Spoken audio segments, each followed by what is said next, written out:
अस्सलाम वालेकुम, मैं हूं हबीब अकरम और आप देख रहे हैं प्रोग्राम नुक्ता नज़र। मुजीबुर रहमान शामी साहब हमारे साथ मौजूद हैं और सबसे पहले एक नज़र उन मौज़ूआत पर जो आज हम अपने प्रोग्राम में डिस्कस करने जा रहे हैं।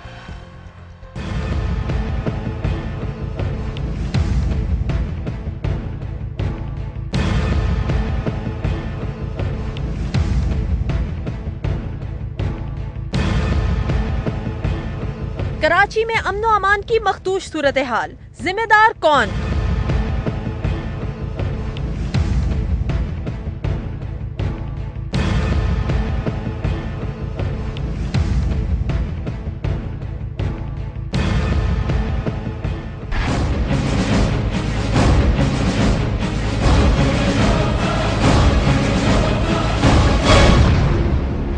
जनरल रिटायर असलम बेग और असद दुरानी का कोर्ट मार्शल होगा या नहीं?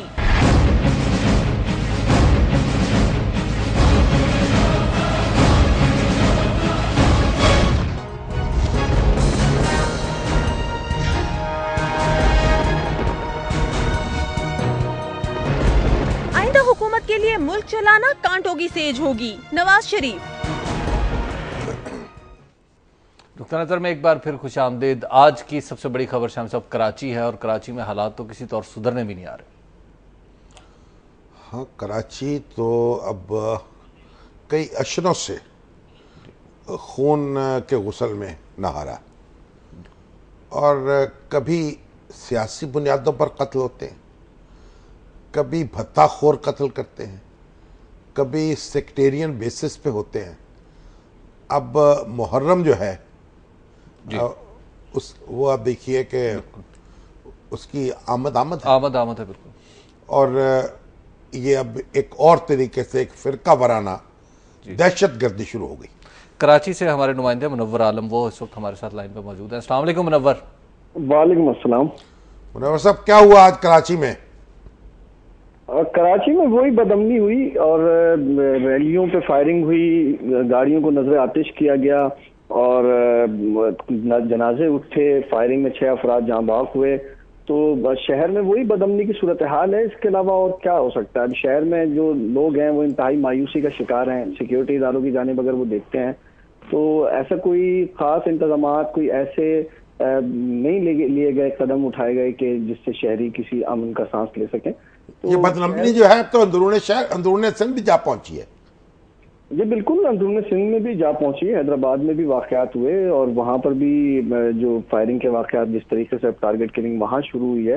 खैरपुर में भी हुआ। जी बिल्कुल, खैरपुर में हुआ, हैदराबाद में ये वाकयात हुए और मेन शहर है खैरपुर जो है वो वजीर आला सिंध सैयद कायम अली शाह का आबाई इलाका है, उनकी कॉन्स्टिट्यूंसी है। और जिस इलाके में जिस तरीके से वहाँ पे वाकयात हुए वहाँ पे भी यही सूरत हाल रही। और उसके बाद हैदराबाद में आए, उसमें मुत्तहदा क़ौम मुमिन के सादिक नाज़िम भी कत्ल किए गए। इसके अलावा एक खास कम्युनिटी को भी निशाना बनाया गया, बोरी कम्युनिटी को, उसके भी अफराद वहाँ पर कत्ल हुए। और कराची में तो ये सूरत हाल है ही कि न सिर्फ सेक्टेरियन बुनियादों पर बल्कि सियासी बुनियादों पर भी कत्ल नहीं। अब ये जो ताज़ा लहर है ये सेक्टेरियन बुनियादों पर मालूम होती है। जी बिल्कुल, ये जो ताज़ा लहर है, खासतौर पर जो 10 दिनों के दौरान जो लहर हमने देखी है, बकरीद के फौरन बाद जो शुरू हुई है, वो प्योरली सेक्टेरियन बुनियादों पर है। और जिस तरीके की किलिंग है वो बिल्कुल इससे पहले कभी इस तरह की लहर नहीं थी। खास किस्म के पहले टारगेट हुआ करते थे, लेकिन अब तो होटल पर चाय पीने वाले तलबा हैं या उसके अलावा दुकानों पर काम करने वाले अफराद हैं या इसके अलावा शाहराहों पे घूमने वाले जो अफराद हैं, उनको बिल्कुल बाकायदा एक रैकी करके बाकायदा कंप्लीट तरीके से, और इतना ऐसा टारगेटेड वो ऑपरेशन होता है 2 मिनट का या 1 मिनट का, कि उसमें जो अफराद हैं वो फायरिंग की जो जद में आते हैं वो बचना उनका महाल होता है। बहुत कम ऐसे वाक़यात हमने देखे हैं जिसमें अगर फायरिंग हुई है तो उसमें कोई बच पाया है। लेकिन जिस तरीके की प्लानिंग के साथ दहशतगर्द इस वक्त शहर में उतरे हैं वो लम्हे फिक्री है शहरियों के लिए। नहीं, मगर आप लोगों से बात करते होंगे, लोग भी सोच रहे होंगे, तो वो क्या कहते हैं, क्या होना क्या चाहिए? होना कैसे इस लहर का मुकाबला किया जाए, कैसे इस दहशतगर्दी को रोका जाए? देखिए, जो इस वक्त सूरत हाल है उसमें जो हमारी बात होती है उसमें सिर्फ 2 बातें होती हैं। या तो कौम, जो जितने अफराद हैं या जो शहरी हैं, वो खुद हथियार उठा लें, सबको लाइसेंस दे दिया जाए और सब खुद अपना मुकाबला खुद करें। दूसरा वो फिर देखते हैं सिक्योरिटी इदारों की जानिब, लेकिन सिक्योरिटी इदारों की जानिब जब वो देखते तो इंतहाई मायूसी के साथ जिससे भी बात करें, किसी भी फिरके से ताल्लुक हो, शिया हो, सुन्नी हो, देवबंद हो, बरेलवी हो, हनफी हो, किसी भी फिरके से उसका ताल्लुक हो, वो सिर्फ एक बात ही कहता है कि हुकूमत कानून नाफिज करने वाले इदारे मुकम्मल तौर पर नाकाम हो चुके हैं। किसी किस्म की सिक्योरिटी तो ऐसा लगता है कि शहर में किसी किस्म का कोई कानून मौजूद ही नहीं है। तो यानी कि ज्यादातर वारदातें हमने ऐसी देखी हैं जिसमें ऐनी शाहिदीन भी मौजूद हैं कि बिल्कुल करीब सिक्योरिटी इदारे मौजूद हैं और उसके बावजूद जो दहशतगर्द हैं वो अपनी कार्रवाई करके बासानी फरार हुए हैं। लेकिन ये जो फ्रस्ट्रेशन है वो बड़ी बढ़ती जा रही है। इसका मतलब आखिर कोई इलाज तो सोचते होंगे ना लोग कि भाई इसका क्या है, क्या ये सिस्टम बैठ जाएगा इसकी वजह से, क्या ये यूं तक कराची और सिंध में तो ऐसे नजर आता है कि इलेक्शन होने के बाद भी यही लोग हुकूमत में रहेंगे। तो यानी ये मुबस्सरीन का जायजा तो यही है, वो यही कहते हैं। तो फिर क्या होगा, ये सिस्टम जो है उससे लोग गैर मुतल्लिक हो जाएंगे।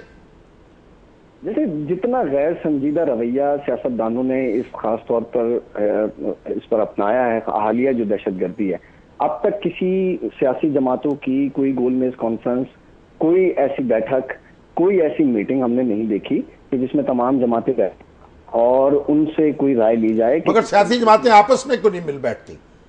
कोई आपस में कोई ऐसा मुतालबा करे, कोई लाए अमल तजवीज़ करे जिसपे हुकूमत चले, सिविल सोसाइटी जिसपे यकसू हो जाए।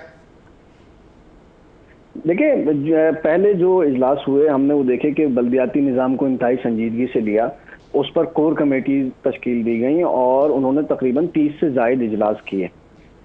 शायद सबसे ज़्यादा अहम मसला यही था सियासी जमातों के लिए कि बल्दियाती निज़ाम बहाल हो जाए सिंध में और उसके बाद हालात जो हैं वो बेहतरी की जानिब आ जाए। तो उसको बड़ा फोकस किया गया, उस पर इजलास भी है, उसका नतीजा भी निकला। लेकिन दहशतगर्दी जिसमें आम शहरी मुतासिर है, शदीद मुतासिर है आम शहरी, उसको बिल्कुल गैर संजीदा तरीके से लिया गया अब तक जो हमने देखा है। गवर्नर सिंध और वज़ीर आला सिंध के दरमियान अगर कोई मुलाकात होती है तो वो नाकाफी है। जब तक आप तमाम स्टेक होल्डर्स को एक जगह पर नहीं बिठाएंगे, जब तक उनसे बातचीत नहीं होगी, जब तक ये मुहर्रिकात सामने नहीं आएंगे कि आया ये जो किलिंग हुई है इसकी तफ्तीश होती किस रुख पर है, वो तफ्तीश कहाँ तक पहुंची है, वो जो अफराद हैं जो दंदनाते हुए आते हैं और आने के बाद अपनी कार्रवाई करके फरार हो जाते हैं, वो जाते कहाँ पर हैं। डबल सवारी पर जरूर पाबंदी लगाई गई। एक स्टेप हर दफा हुकूमत के पास होता है शहर में कि वो डबल सवारी पाबंदी, लेकिन डबल सवारी की पाबंदी लगे हुए भी 3 दिन हो चुके हैं। लेकिन शहर में एवरेज 12 से 13 अफराद, 14 अफराद, 16, 18 अफराद, ये मामूल हो गया है। डबल सवारी की पाबंदी से ना ही कभी शहर में अमन हुआ है, मैं इससे पहले कभी। बहुत मेहरबानी आपकी, बहुत शुक्रिया मुनव्वर, आपने बड़ी डिटेल से सूरत हाल बताई। शम्स साहब, इसमें तो यूँ लग रहा है कि जैसे इंतजामिया की सतह पर या पॉलिटिकल साइड पे कोई इनिशिएटिव मौजूद ही नहीं। ये तो ऐसे लग रहा है ना जैसे आप टीबी का इलाज जो है वो डिस्पेरिन से कर रहे हैं। डबल सवारियों पे पाबंदी दे दी, थोड़ा सा रिलीफ हो गया, बस आगे चलो, मर्ज वहीं का वहीं। देखिए, कराची का मर्ज अब बहुत गहरा है और मुझे तो जो प्राइवेटली लोग मिलते हैं ना, कानून नाफिज करने वाले अदारे भी, उनके जुम्मेदारान भी, सियासी जमातों के रहनुमा, वो सब ये कहते हैं कि सब शरीक है इसमें।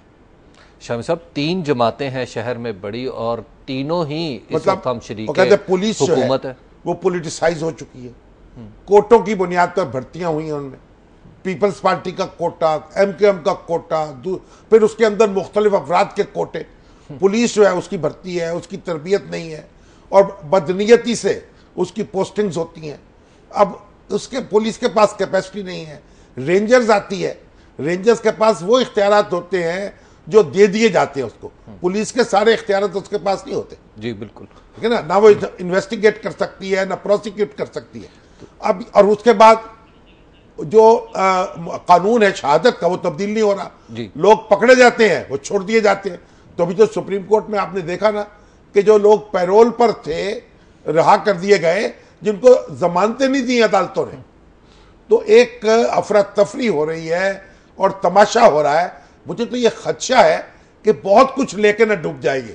फिर वो कराची में वही सूरत हाल के कोर कमांडर में हाउस में जाके मुज़ाकरात हों, जैसे ब्रिगेडियर हामिद सईद ने भी लिखा था। पता नहीं क्या होगा, अब तो बहुत आगे जा चुका मामला। शम्स साहब, एक ब्रेक का वक्त है और ब्रेक के बाद हम गुफ्तगू कुछ दीगर मौज़ूआत की तरफ लेके जाएंगे। आप देखते रहिए नुक्ता नज़र।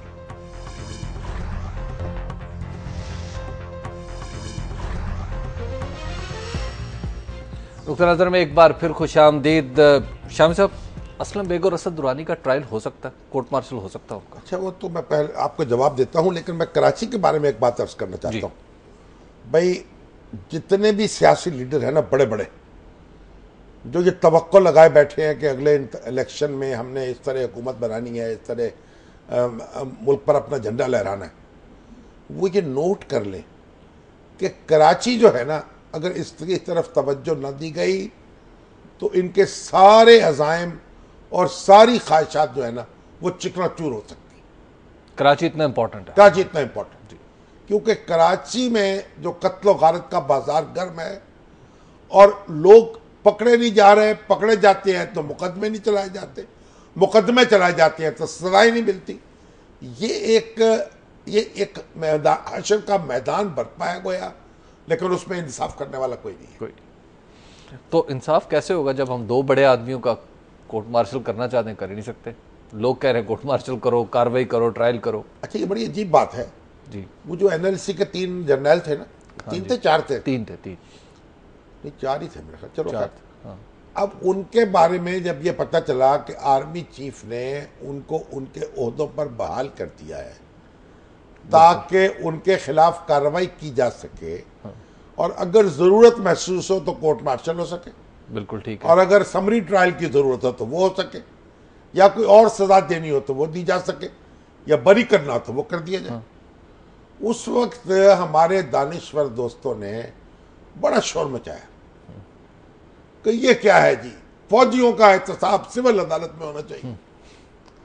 अब ये जनरल असलम बेग और दुर्रानी का मामला है तो वह कहते हैं कि इनका एहतसाब जो फौजी अदालत में होना चाहिए, कोर्ट मार्शल होना चाहिए इनका। ये क्या वजह है? लेकिन अब तो प्रेसिडेंस उनकी तरफ से कायम हुई है ना? किन की तरफ से? मतलब फौज की तरफ से कायम हुई है ना? नहीं, फौज की तरफ से ये कायम हुई थी जब आपकी रिटायरमेंट, आर्मी एक्ट जो है ना जी, उसको पढ़ना चाहिए ना। ठीक है, और बिल्कुल। आर्मी एक्ट फौज ने नहीं बनाया हुआ, आर्मी एक्ट असेंबली ने बनाया हुआ है, दुरुस्त। पाकिस्तान की असेंबली ने। और 1952 का एक्ट है, इस वक्त नाफिज है। परवेज मुशर्रफ साहब के दौर में उसमें तरमीम भी हुई, उसमें कोई जराइम जो थे उनका अजाफा किया गया। अब उस आर्मी एक्ट के तहत 6 माह तक तो आपको बहाल किया जा सकता है अगर रिटायरमेंट को 6 माह गुजर गए हो। ठीक है। अगर ज्यादा अरसा गुजर गया हो तो फिर आप आर्मी की दस्तरस से निकल जाते हैं। दुरुस्त, ठीक है। अच्छा, हाँ, और बाज जराइम ऐसे हैं जो मसलन बदउनवानी है, मुल्की इमलाक को नुकसान पहुंचाना है, ये इस तरह के मामलात हैं, अगर वो आपसे सरजद हुए हो तो फिर वक्त की कैद नहीं है।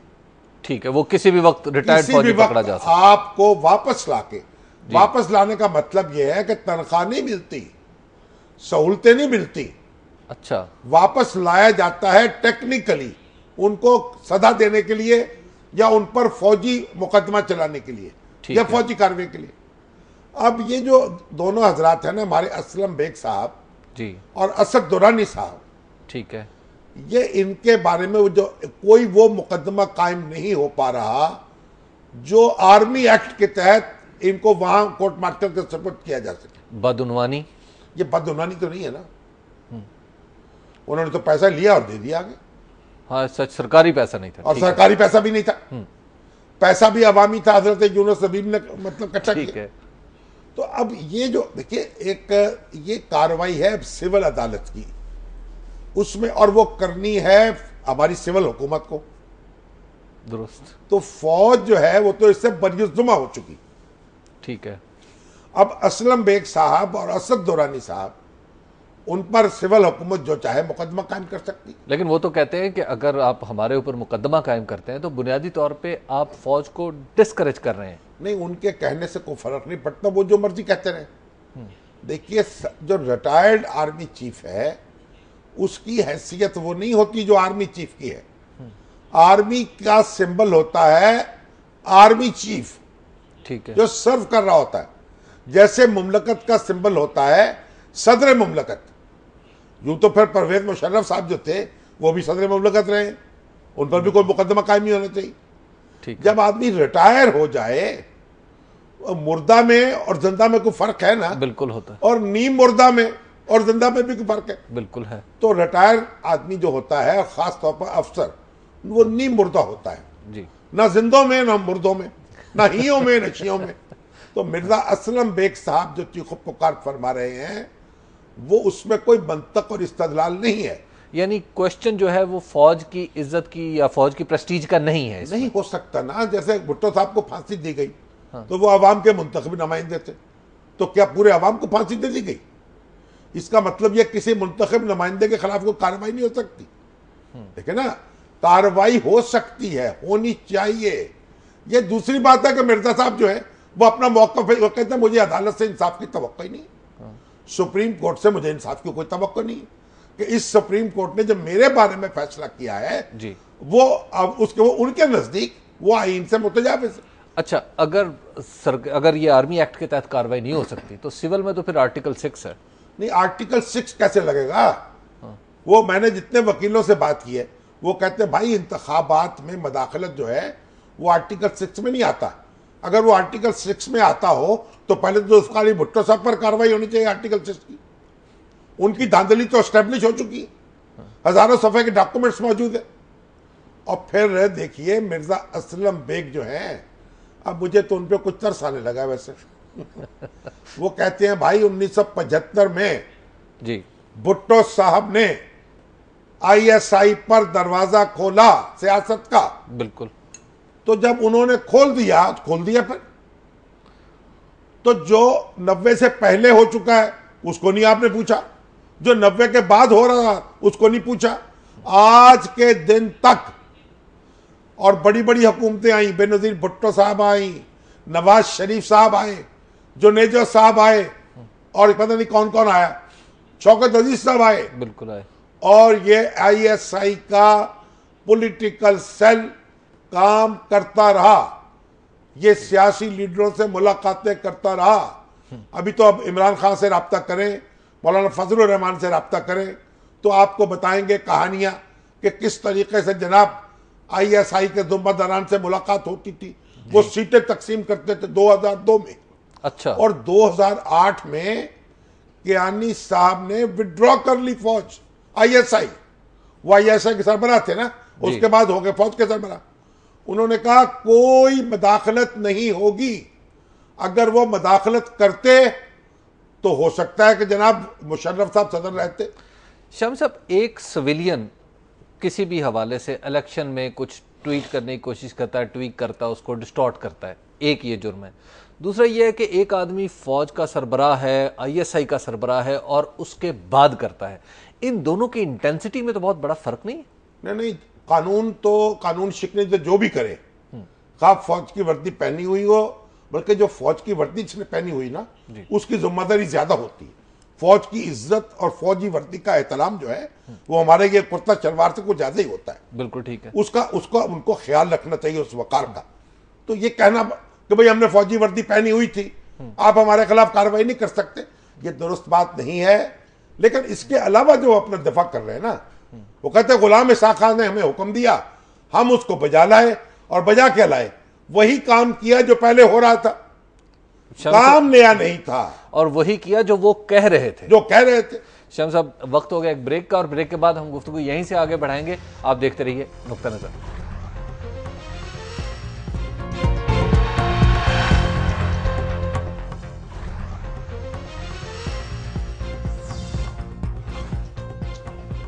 नुक्ता नजर में एक बार फिर खुश आमदीद। शाम साहब, आप तो कह रहे हैं कि आर्टिकल 6 भी नहीं लग सकता, इनके खिलाफ कार्रवाई आर्मी एक्ट के तहत भी नहीं हो सकती, तो फिर अब होगी कैसे? भाई ये तो हुकूमत जाने, अदालत जाने। कौन सी अदालत? सुप्रीम कोर्ट या नीचे? कोर्ट ने तो हुकूमत का कह दिया, उनके खिलाफ रिमार्क्स दे दिए। देखिए अब मिर्जा साहब जो है ना, उनकी जो भी अदाएं रही हों, जैसी भी रही हों, मुझे कई अदाएं उनकी पसंद नहीं थी, अब भी पसंद नहीं। और ये भी देखिए बात सुनिए, ये जो फौजी अफसर है ना हमारे रिटायर्ड, जिनमें असलम बेग साहब भी शामिल है, दुरानी साहब भी शामिल है, इनका भी बहुत रोल है फौज को उलझाने में। अब भी अब इनके इंटरव्यू सुने, इनकी तकरीरें सुने, इनकी बातें सुने, एक से दूसरी, दूसरी से तीसरी, तीसरी से चौथी निकालते चले जाते हैं। अब ये असद दुरानी जो है, इनको क्या जरूरत है एफिडेविट देने की? ठीक है ना, इन्होंने बड़ा सीना तान के एफिडेविट दिया। क्यों? वो मिल गई ना सफारत फिर। और खुद इन्होंने असलम बेग साहब कहते हैं कि ये पीपल्स पार्टी की एग्जीक्यूटिव कमेटी के इजलास में गए थे जब वर्दी पहनी हुई थी। अच्छा, तब इनको रिटायर किया गया फौज से, असद दुरानी साहब। हाँ जी। तो मतलब ये है कि ये जो फौजी अफसर हमारे हैं, अब ये दुहाई देते हैं फौज की। फौज की इज्जत तो इन्होंने खुद खराब की है। एक अपने कामों से खराब किया, अब अपनी जुबान से खराब कर रहे हैं। यानी अमाल तो जैसे थे तो थे, अब अकवाल जो हैं वो क़यामत बर्पा कर रहे हैं। भाई आपको खामोश रहे जितने फौजी अफसर। मैं तो जनरल कियानी साहब से ये अपील करूंगा कि कोई डिसिप्लिन अगर ला सकते हैं तो इन सारे अपने अफसरों पे लाए, फौजियों पे, जनरलों पे, ब्रिगेडियरों पे, मेजरों पे है। इनके बोलने पे पाबंदी जो रिटायर होने के बाद हमारे जनाब कान खा चुके हैं और एक से एक बोली बोलते हैं बात बात की। अच्छा शमी साहब, जब जर्नैलों का एहतसाब अगर एक खास पैटर्न में नहीं हो रहा जहां होना चाहिए, आर्मी एक्ट जैसे एक तकाजा किया हो नहीं सकता, तो अगर सिविल कोर्ट्स में जाना तो फिर जजों का मामला भी तो जा सकते हैं। जजों का कहां ले जाना चाहते हैं आप? फिर जजों के ऊपर भी तो, जजों का अगर एहतसाब करना हो तो वो तो सुप्रीम जुडिशियल काउंसिल मौजूद है, वहां कौन से जज का एहतसाब करना चाहते हैं बताएं। नहीं, जैसे मतलब हमने जर्नैल कुछ आइडेंटिफाई किए हैं। अच्छा, तो फिर अगर जजेस का भी कुछ एहतसाब करना, उन्होंने क्या किया? उन्होंने 90s के बाद तो बहुत सारी चीजें हैं ना, खासतौर पे 99 का जो जनरल परवेज मुशर्रफ का कू था, अगर उस पे किसी का एहतसाब करना हो तो कैसे करें? नहीं, वो तो मतलब उससे भट्टो केस का फैसला था, उसी मक्खी पे मक्खी मार दी 99 में भी उन्होंने। अब उसके बाद आके 2003 में 2007 में एक सजदा साफ किया। ठीक है जी। अब बात ये बात तो दुरुस्त है, तो सजदा साहब काफी है। देखिए लोग यही तो सवाल उठा रहे हैं ना कि भाई माजी में तो सबसे गलतियां हुई हैं।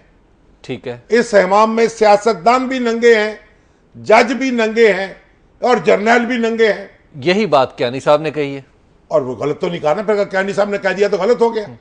वो मीर का शेर याद आता है मुझे, शेख जो है मस्जिद में नंगा, रात को था मैं खाने में, जुब्बा खरका कुर्ता टोपी, मस्ती में इनाम किया। सब ने अपनी मस्तियां दिखाई हैं।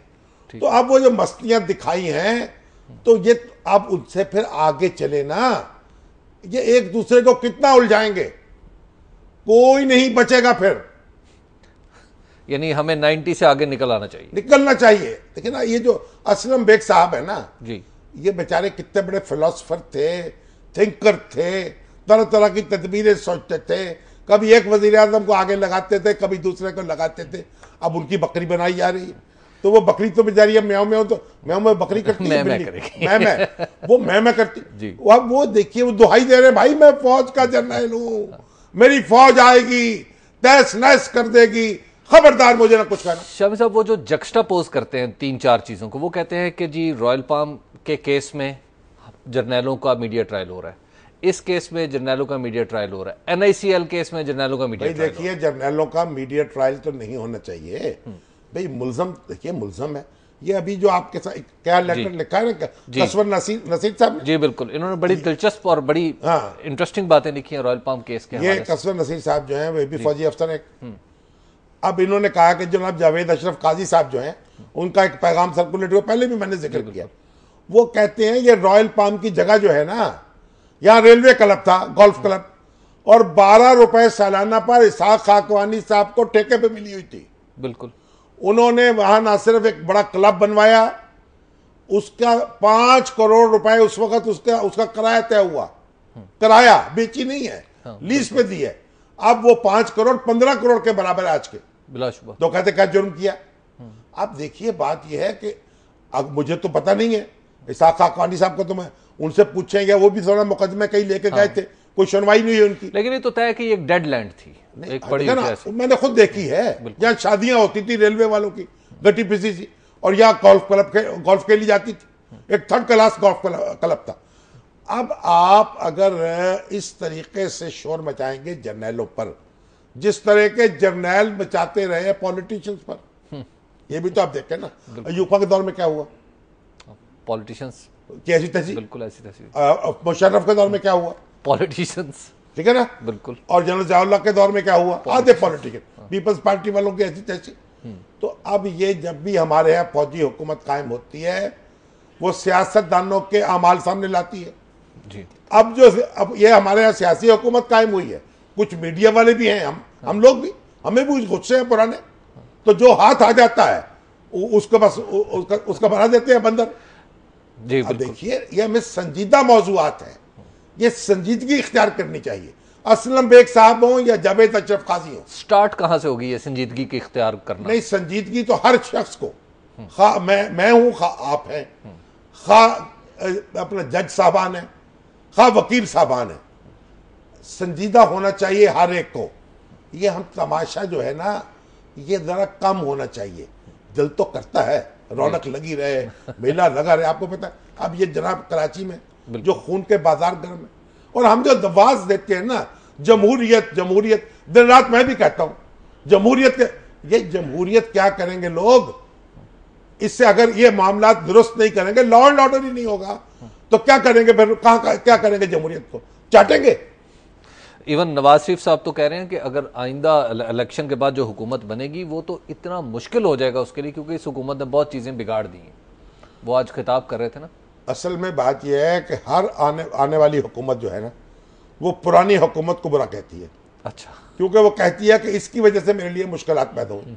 इसमें कोई शुबा नहीं है कि इस हुकूमत ने बहुत से काम ऐसे किए हैं जिनसे बिगाड़ पैदा हुआ है। बल्कि मैं तो ये कहता हूं कि जो ये NFC अवार्ड और ये कॉन्स्टिट्यूशनल अमेंडमेंट्स आई हैं, क्योंकि अगर इनकी भी खराबियां सामने आ रही हैं और खूबियां खत्म हो गई हैं। बिल्कुल ऐसे ही। तो जब आप अच्छी गवर्नेंस नहीं करेंगे तो खूबियां मिट जाएंगी, खामियां सामने आ जाएंगी। मैं आपके जो जवाब आपने दिया उसके पहले जुमले से ये खस करूं कि आप ये भी बता रहे हैं कि आइंदा हुकूमत नवाज शरीफ की होगी। हाँ, अगर नवाज शरीफ साहब की हुकूमत हो जाए तो मुझे तो इस पर कोई इतराज नहीं। उन्होंने एडवांस ही अटैक जिसको लोग वोट दें जी वो हुकूमत कायम करे जी। अब इमरान खान साहब जनाब हमारे खिलाफ हो जाएंगे, भैया मेरी हुकूमत बनने वाली थी, तुमने नवाज शरीफ को कैसे दे दी?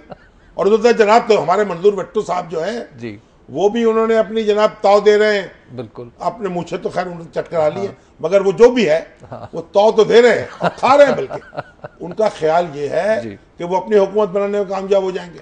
पंजाब में नहीं, जरूर मरकज में पंजाब में भी। और चौधरी परवेज अलाई साहब जो है, चौधरी शुजात साहब, वो अपनी जगह जनाब समझ रहे हैं कि मैदान मारेंगे। तो ये देखिए, ये तो सबको उम्मीद है, लेकिन मैं तो सबसे अर्ज करता हूं ना भाई जी कि कोई ऐसा काम करो कि मामलात आगे चले, लोगों का एतमाद बहाल हो। शाम साहब, एक वक्फे का वक्त आ गया और वक्फे के बाद हम आपके सवालात लेंगे। 0423629681 पर आप हमें कॉल भी कर सकते हैं। इसके अलावा हमारी ईमेल और फेसबुक जो हमारी वक्तन फ़ौक्तन स्क्रीन के सामने चलती रहती हैं, उन पर भी आपके जो आए हुए सवालात हैं वो हमारे प्रोग्राम का हिस्सा होंगे। आप देखते रहिए नुक्ता नज़र।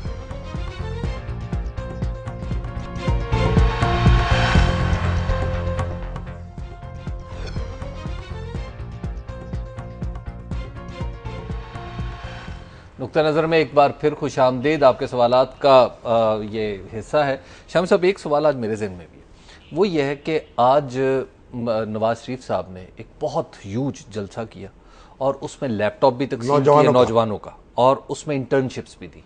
डू यू थिंक ये इंटर्नशिप्स क्या है? इंटर्नशिप्स 3 महीने के लिए 50,000 नौजवानों को मुलाजमत दी जाएगी पंजाब हुकूमत में। 10-10 हज़ार रुपए महीना। 10,000। अच्छा, उसमें क्या होगा?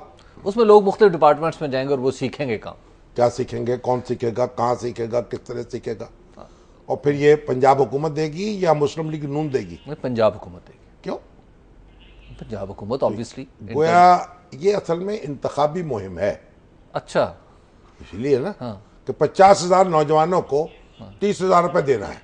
ठीक है, तो फिर चाहिए कि मुस्लिम लीग नून जो है वो अपना फंड रेज करे और लोगों को दे।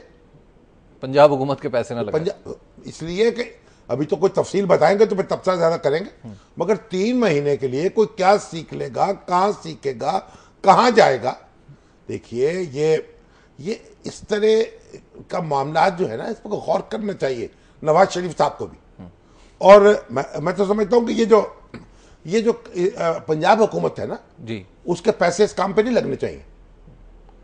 ये मुस्लिम लीग नून को फंड इकट्ठा करना चाहिए। बड़ी 1.5 अरब रुपए क्या है, इकट्ठा करके दे दे नौजवानों को, और लैपटॉप और उनको सिखाए काम। वैसे ये किस हद तक ये अपनी स्ट्रेटजी में कामयाब हो जाएंगे? What do you think?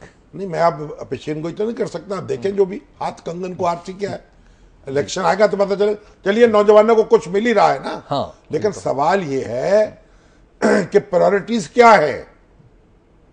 Laptop तो आप दे रहे हैं, चलिए ज़हीन नौजवानों के काम आएगा, उससे बहुत कुछ सीखेंगे जी, लेकिन ये इंटर्नशिप मुझे समझ नहीं आ रही। कुछ के खराब होने के इम्कान भी।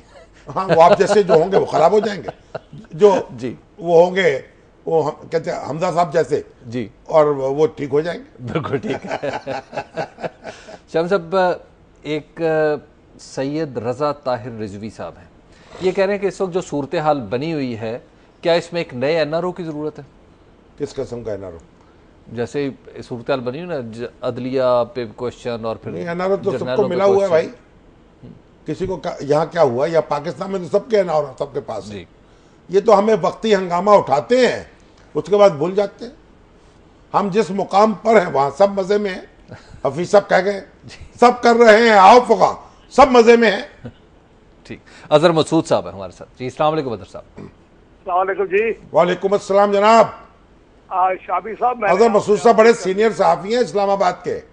जी शाबी साहब, मैंने आपसे अर्ज ये करनी है हाँ जी, कि अभी हाल ही में CIA का डायरेक्टर डेविड पेट्रस ने अपने ओहदे से रिजाइन किया ऑन हाई मॉरल ग्राउंड। ठीक, उनके तलकात थे एक जर्नलिस्ट पावला के साथ। हाँ, वो आज वक्त नहीं मिला, उस पर बहस नहीं की, हम कल गुफ्तगू करेंगे इस पे। चलिए, मेरी बात तो हाँ जी, हाँ जी, सुन लीजिए। हमारे हाँ भी एक ऐसा वाकया हो चुका है। कहाँ? पाकिस्तान में? जी हाँ, 1990 में मुस्लिम अखबार की एक सीनियर साफी थी, उन्होंने खुद बताया कि उनके उस वक्त के ISI के हेड के साथ तल्लुकात थे। कौन था ISI का हेड उस वक्त? 1990 में जो भी था जी, मैं आपको अच्छा, नाम लूं तो अच्छा, चूंकि वो मौसूफा मेरी शागिर्द थी, मुझसे खबरें ठीक कराती थी, आपको एतमाद में लेकर बताती थी ये सारा कुछ। मैंने कहा मैं आपकी बात नहीं सुन रहा, आप मुझसे बात ना करें। बाद में उन्होंने बहुत सारे और साथियों की मौजूदगी में ये बात की। अच्छा, तो लेकिन किस्सा यहाँ खत्म नहीं होता। अच्छा, किस्सा यहाँ खत्म नहीं होता। मेरे पास ISI के 5-7 सीनियर ऑफिसर्स आ गए इंक्वायरी करने के लिए। अच्छा, उन्होंने कहा भाई ये खातून आपके पास ऑफिस में रोजाना आती है, ये क्या तल्लक है? मैंने कहा मुझे कुछ नहीं पता, मुझे कुछ पता नहीं है, मैं बिल्कुल नहीं जानता, क्योंकि मैं आपके उदारे से और आपके बड़ों से बहुत डरता हूँ। लेकिन जब मैंने अपनी तहकीकात की तो वो साहिबा जो थी, उनको लाहौर के एक ऐसे सियासतदान जो अपने झूठ बोलने की वजह से बहुत मशहूर है, उन्होंने उसको लॉन्च किया था उस आर्मी के सीनियर ऑफिसर के ऊपर। अच्छा, उससे क्या हासिल करना चाहते थे वो? जी, वो लॉन्च इसलिए किया था कि वो जानना चाहते थे कि वो रिगिंग हुई, पैसे दिए, ये हुआ वो हुआ। लेकिन वो बड़े मशहूर साथी अपना सियासतदान है, गवर्नर भी रह चुके हैं, मिनिस्टर भी रह चुके हैं। ठीक ठीक ठीक, समझ गया नाम। किस चीज की कमी है ख्वाजा तेरी गली में? लेकिन मेरा कहने का मतलब यह है कि हमारी सियासत में ये हाई मॉरल ग्राउंड कब आएगी? अच्छा, तो ये तो जनाब अजहर मसूद साहब, आपने तो बड़े फसाने छेड़ दिए। हाँ। ये 90 के अफसाने रुकने में नहीं आ रहे। एक DG साहब, हाँ, एक खातून अखबार नवीस, उसके ये गवाह, और इन जैसे और भी अखबार नवीस गवाह, और फिर उनको किया अगवा, और उससे पता नहीं किया नबा कि नहीं किया, और उससे बहुत कुछ उगलवा लिया। अब ये हम इस पर कुछ नहीं कह सकते, ये अजहर मसूद साहब जाने, उनका काम जाने, और आज के जो अफवाज के अदारे हैं वो जाने, और मोहतात रहे। ख्वाजा तो हम सबको रहना चाहिए। ख्वाजा शाहिद साहब कराची से। जी अस्सलाम वालेकुम ख्वाजा साहब। वालेकुम अस्सलाम, कराची से बोल रहा हूँ, ख्वाजा शाहिद अहमद। हाँ जी सर साहब, मैं पीछे पीर को मैंने आपसे बात की थी, मैंने कहा था कि जनरल का कुछ हिसाब किताब नहीं होगा। मेरी बात सही निकली अल्लाह ताला के फजल व करम से। और मैं आपको एक बात बताऊं, इमाम में सब नंगे हैं, इसमें मीडिया भी नंगा है, इसमें बिजनेसमैन भी नंगा है। सुभान अल्लाह, देता नहीं है, आपने बिजनेसमैन का नाम ही नहीं लिया। वो अब आप ऐसा करें कि और भी बता दें कि आइंदा क्या होने वाला है, ताकि हमें पता चल जाए। सब नंगे हैं, ये कुछ भी इस मुल्क में होना है, इस मुल्क में सब लूट का। चलिए, अल्लाह ताला रहम करेगा, अल्लाह ताला नंगों को कपड़े अता फरमाए। परवेज साहब अटक से। जी अस्सलाम वालेकुम परवेज साहब।